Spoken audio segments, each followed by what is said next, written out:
The biggest mistake I made when starting this game was attempting to be too accurate and precise. And with a game that revolves around hitting the ball as little as possible over 18 holes, why did I spend so much time focusing on parts of the game that, let's be honest, contributed the least to achieving that goal? Instead, I should have been focusing on the simple practices that I now know, which allows me to play better and more enjoyable golf, even if my swing technically isn't as good as it once was.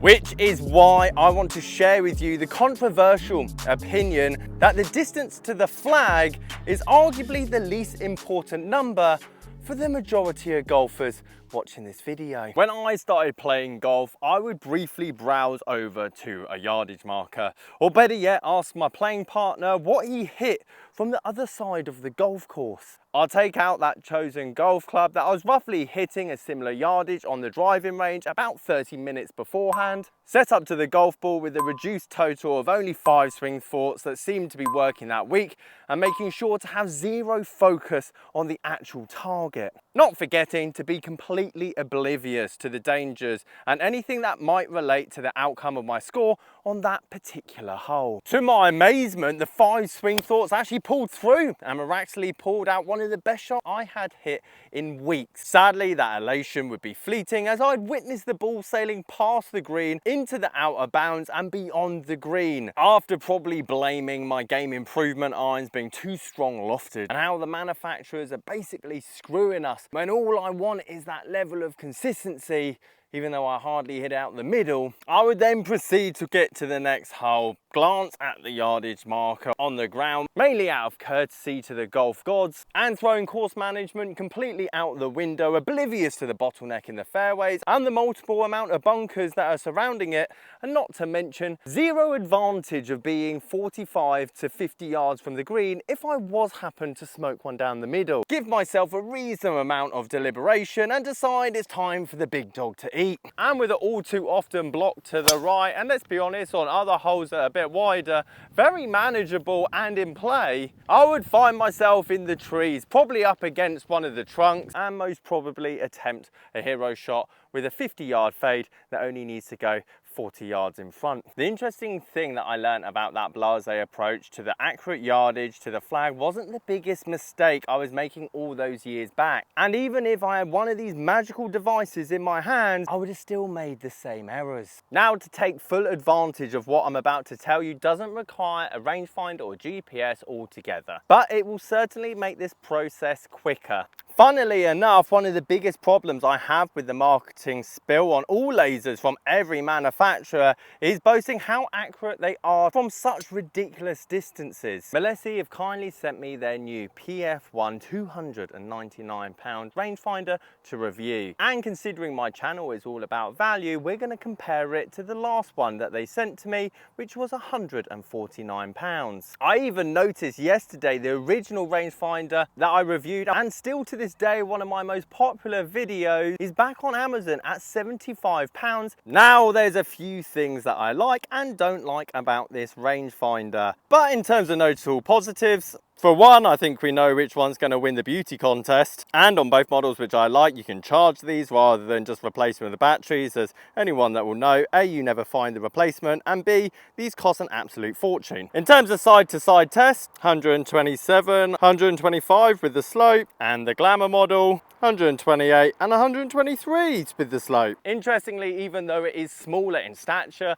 the viewfinder is somewhat bigger, and over average of testing, it does seem to lock onto the flag somewhat quicker. Whether that's worth another £150 in your eyes or even £200 in your eyes, I'll leave that up to you guys. And lastly, this thing is waterproof. The biggest mistake I made as a beginner is taking yardage for face value. We are built to do this as soon as we pick up our first golf club. We get to a dry range of a flat, perfect lie, aligned to the target with more than likely an 80% ball, hitting onto a flat range with long grass. The issue I had was taking those yardages to the course and putting the bad shots to one side, which we'll cover in a minute, you hit that same shot to the very yardage you hit 5 times in a row on the range. Don't account for wind, gradient, lie, rough, adrenaline, a real golf ball. And the first real skill that we learn as golfers when we want to be competent isn't calculating the actual yardage to the flag, but indeed learning the actual yardage to the danger. Downhill is measuring it at 160 yards,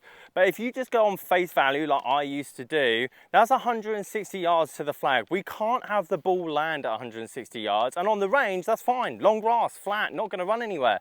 This is downhill, downwind, not to mention out of bounds at the back at around 180 yards.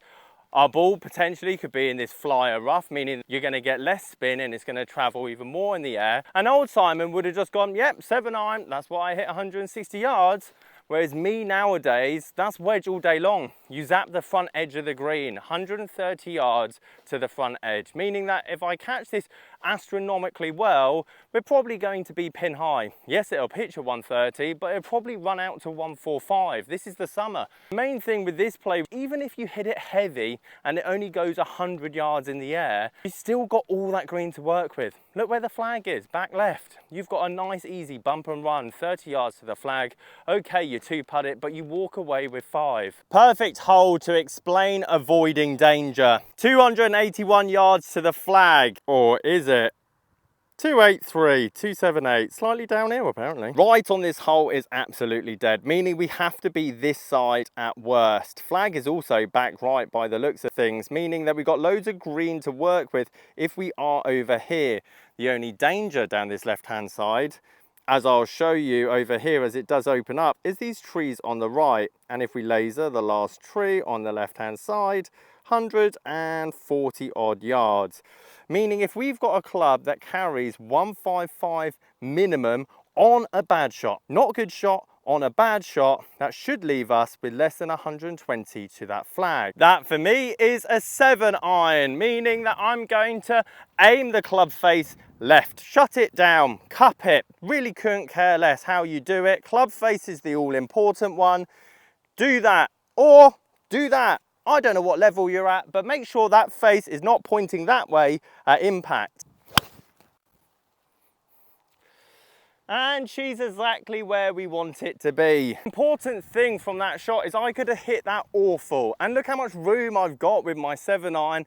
Not to mention it's leaving me a good yardage into the flag. If I'd hit it another 50, 60 yards further, I don't think I'd have any better chance of making birdie than I am from here. The biggest mistake I made back in the day is taking risks that I couldn't take advantage of. Meaning I'd take the big stick off the tee, maybe put myself greenside, maybe put myself in that bunker front there, or potentially long, and then my short game would be so awful, it'd be 15 foot from the flag. Then I'd miss the putt, make 4 anyway. Not to mention, if I took that driver 10 times, 3 of them over there, 4 of them over here, 1 probably got skinny in the bunker, maybe 1 got on the green and I made birdie. But there's no better pleasure in golf than setting up your approach shot into the green. One that you're comfortable with, one that you know, even if you're 80, 90, 100 yards from the flag, it's going to be on the green 100% of the time. And if anything, you're looking to put it to 10 foot. Oh, get in.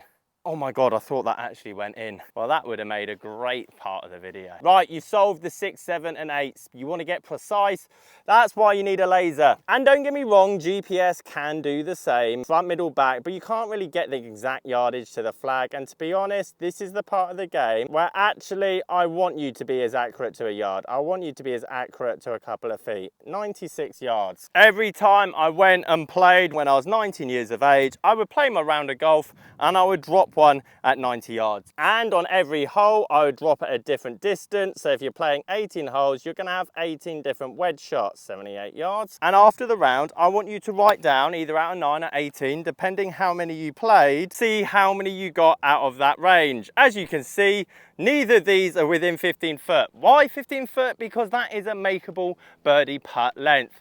And as you can see there, I've scored 0 out of 2. The whole point of this exercise is you have to read the green. You have to see if it's downhill, soft green, fast green, uphill, downhill, what wedge am I hitting? Because 15 foot is very close until you practice it. And week 1, you're gonna have 1 out of 18. And in 3 months time, if you're starting to get 6 out of 18, 10 out of 18, and you're telling me your scores haven't got any better, well then I would in fact call you a liar. Overall, I enjoyed using the new PF1, even though the other models are more than suitable for what we have discussed in this video, and the beacon on the top of the PF1 to show someone who's using slope I feel is a bit over the top.